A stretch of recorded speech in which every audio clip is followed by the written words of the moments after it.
Inspiration मी येते शूरवरांचा जिल्हा, सातारा हो, जिल्हा. बरोबर.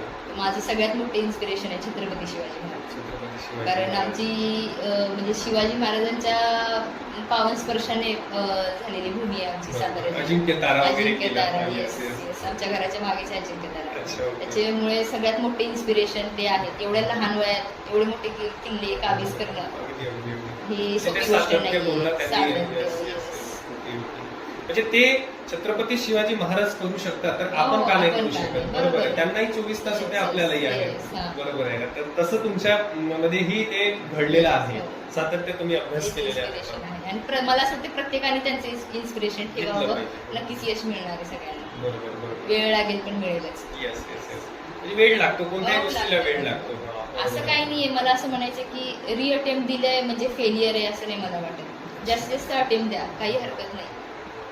यश अगदी कुठेतरी अगदी ते बरोबर आहे. आणि मॅडमनी म्हटलेलं आहे की सातत्यपूर्ण अभ्यास केलं पाहिजे. सातत्यपूर्ण अभ्यासामधूनच आपला रिझल्ट येऊ शकतो.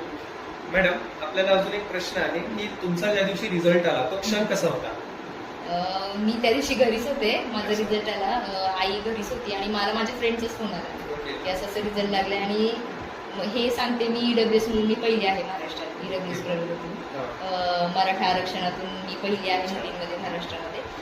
मग घरी मी तसं सांगितलं माझं रिझल्ट, अक्षरशः आई रडायला लागली होती माझी की म्हणजे आनंद अश्रू होते. आणि मला पण म्हणजे कुठेतरी असं फील झालं की मी काहीतरी करून दाखवलं, घरच्यांना काहीतरी प्राऊड फील करून दाखवलं असं मला वाटतं. येस येस, खूप छान वाटलं.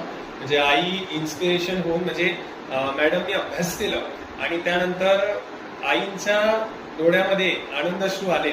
म्हणजे बघा की आपणही त्या लेवलपर्यंत जाऊ शकतो मित्रांनो. मॅडम, आता होणारे